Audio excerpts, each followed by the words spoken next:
Salut à tous, c'est PDF Crypto, j'espère que vous allez bien. Alors aujourd'hui, vidéo tech, ça fait longtemps et vous savez que j'adore la tech.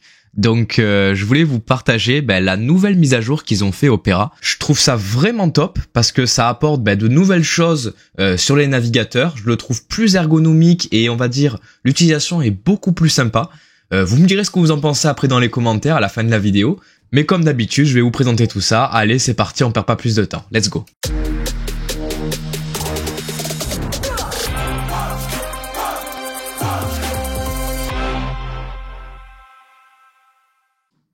Donc nous voilà sur la page d'accueil de Opera One. Qu'est-ce qui va changer? On va voir tout ça ensemble, vraiment ça m'intrigue parce que je trouvais vraiment l'interface hyper jolie et je trouve assez facile d'utilisation. Ça se rapproche un peu de l'interface d'Apple, vous savez, très facile avec des petits carrés, etc.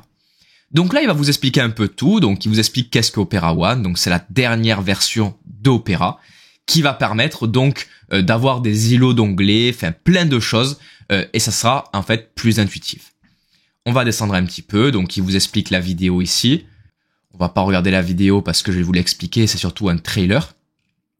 Donc il vous explique donc navigation plus intuitive dans les onglets. On peut le voir ici. On a un système de petits rectangles assez sympa où on va pouvoir en fait dérouler donc nos différents onglets. Donc on va pouvoir peut-être les gérer. Alors on va pouvoir faire des espaces de travail en haut. Donc par exemple, l'espace vert sera plus dans la création, comme il nous montre. L'espace orange plus Etsy, etc. Donc ça c'est plutôt complet. On peut le voir ici, donc l'utilisation. On a aussi l'arrivée de l'IA. On le sait qu'actuellement c'est la mode, mais Opera va le mettre en place. Alors ça, je l'ai pas testé encore et je sais pas comment ça marche, mais on va le voir juste après, dans tous les cas, dans le test du navigateur. On peut le voir qu'il est automatiquement intégré ici. Donc il vous explique qu'il est beaucoup basé sur l'IA, c'est vraiment la force de cette nouvelle mise à jour. On va descendre.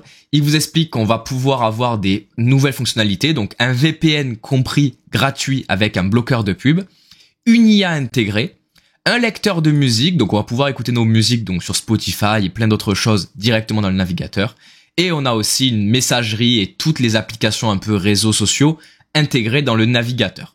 Voilà un peu tout ce qu'ils nous disent dans la page de présentation. Le plus simple, on est d'accord, c'est que je vous le présente. Donc c'est ce qu'on va faire tout de suite. Nous voilà donc dans le navigateur Opera. Alors j'ai dû refaire la vidéo parce qu'en fait on voyait pas les côtés ici. J'avais mal cadré l'enregistrement. Bon c'est pas grave, je vais le refaire. Au moins je sais les choses exactement, les nouveautés, etc. Alors, quand vous arrivez sur le navigateur, vous arrivez sur une page avec des choses déjà préinscrites, donc eBay, Booking, etc. Tout ça, c'est pas moi, c'est pas mon historique. Ça, c'est mon historique, par contre, mais ça, non. Et en fait, ici, ça va être des choses, qui vous allez pouvoir mettre ou supprimer. C'est vraiment à vous de voir. Ici, sur la gauche, vous allez avoir comme une barre où vous allez pouvoir mettre des applications. Alors, les applications qui sont déjà préinscrites, c'est Twitter, Telegram, WhatsApp, Messenger et Aria, qu'on verra juste après qui est l'IA. Franchement, plutôt sympa ça aussi, ça permet d'avoir un accès rapide aux différents réseaux sociaux, on peut le voir ici sur Twitter, en fait ça vous ouvre une petite page intégrée. Ici, vous allez avoir les différents espaces, donc par exemple, si je clique ici, hop, ça me switch et j'arrive dans un espace, on va dire voyage, c'est moi qui a mis l'espace voyage avec un petit emoji, etc. Si je retourne en haut, j'arrive sur Amazon, on va dire que je faisais des courses juste avant, et là je retourne au début. Donc ça c'est plutôt sympa, imaginons par exemple je vais sur Booking ici parce que je veux faire bientôt un voyage, alors je vais aller sur Booking, aller Air France, et là d'un coup j'ai envie de bosser, j'ai envie de taffer, et je vais dans mon espace 1 et hop, je retourne sur Amazon. Et si je veux revoyager, j'ai juste à cliquer ici. Vous avez vu, c'est vraiment rapide pour changer d'espace et ça je trouve ça vraiment très pratique et surtout c'est assez fluide et c'est ce qu'on veut dans un navigateur. En bas, ici, vous avez lecteur. Alors en fait, vous allez pouvoir connecter Apple Music, etc., pour mettre automatiquement de la musique sur votre navigateur. En fait, vous allez cliquer ici et vous allez pouvoir avoir la gestion de vos musiques ici. Favoris, c'est tous les onglets que vous avez mis en favoris, tout simplement. Au lieu de les avoir ici en bas, vous allez les avoir ici. Là, c'est l'historique qui est ici. Et là, ce sont les réglages. Donc, vous allez pouvoir ajouter plusieurs choses, d'autres messageries, etc. ou des liens directs sur des sites. Maintenant, on va faire un tour sur Aria. Qu'est-ce que c'est Aria? On peut le voir ici, j'ai déjà testé, donc c'est dans la vidéo juste avant, mais que j'ai dû refaire. En fait, j'ai testé. En fait, c'est un chat GPT. Et ce qui est bien, c'est qu'il est connecté en ligne. Tout d'abord, je lui ai demandé, explique-moi le Bitcoin. Il a su un peu m'expliquer ce que c'était. Donc, j'ai coupé un peu ce qu'il disait. Et après, je lui ai demandé, est-ce qu'il connaît, moi, le YouTuber PDF Crypto? En fait, avec cette question, ça me permettait de savoir s'il était connecté sur Internet. S'il n'était pas connecté, il m'aurait dit non.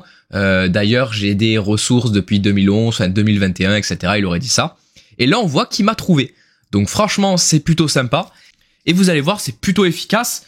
On va tester de lui poser une nouvelle question pour vous montrer en temps réel. On va lui dire bonjour. Peux-tu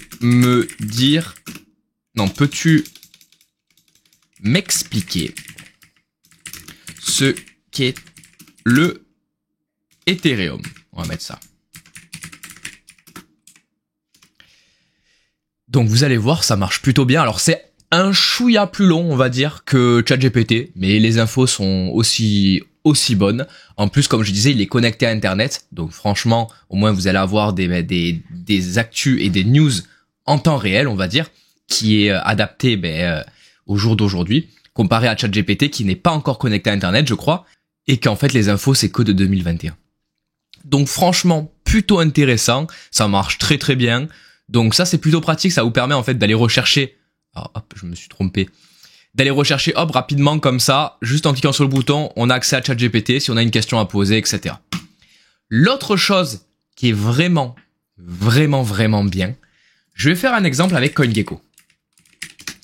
CoinGecko, vous savez, c'est la marketplace en gros des crypto-monnaies. Alors ça on va l'enlever, hop voilà. Et en fait, donc vous allez pouvoir avoir tout le listing des crypto-monnaies. Sauf que par exemple, quand vous faites des recherches, on est d'accord, vous ouvrez des nouveaux onglets. Pour en ouvrir, vous faites, en général, vous appuyez par exemple sur la roulette, ça vous ouvre une deuxième page. Sauf qu'à la fin, quand vous en ouvrez plein, ça vous fait plein d'onglets. Et vous vous retrouvez, si vous, par exemple, vous cherchez en même temps Amazon, vous allez sur eBay, etc. Enfin bref, vous êtes vite submergé, sachant qu'en plus, si vous cliquez sur des catégories, par exemple d'eBay, ça ouvre plein de choses en haut. Mais ce qui est fort avec ce navigateur, c'est regardez. Je clique sur le petit rectangle ici bleu et ça permet de tout resserrer. On peut le voir ici. Donc en fait maintenant CoinGecko c'est la petite barre bleue et par exemple si je veux réouvrir donc toutes ces catégories, je clique dessus et hop, ça les lisse ici. Et ça vraiment c'est ultra puissant. Ça marche avec tous les sites. Après vous pouvez les décaler comme ça, faire ce que vous voulez. Mais je trouve ça vraiment très puissant. Parce que on le sait, on fait des fois beaucoup de recherches, on ouvre plein de sites, à la fin on a une barre de recherche qui ressemble à plus à rien, et là vraiment, ça va être très efficace, donc avec vos recherches, de faire des petits comme ça, des petits rectangles, et au moins c'est plus carré. Et comme je vous ai dit, en plus ça nous permet de changer d'espace, et de rapidement retrouver toutes nos recherches. L'autre chose que j'ai trouvé qui est assez sympa, c'est alors c'est pas ça, c'est ça, voilà, la petite appareil photo.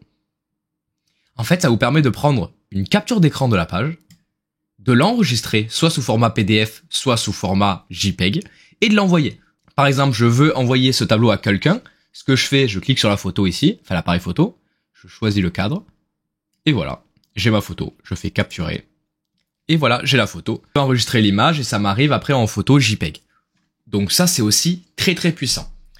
Voilà un peu pour le navigateur. Alors on a fait le tour, après c'est à vous de tester. Sachez que je crois, si je me trompe pas, il fonctionne sur Chromium. Donc ça veut dire que tout ce qui est extension crypto, etc., vous allez pas avoir de problème. Vous allez les installer, on peut les voir ici. J'ai installé MetaMask. Je la retrouve ici dans le petit carré.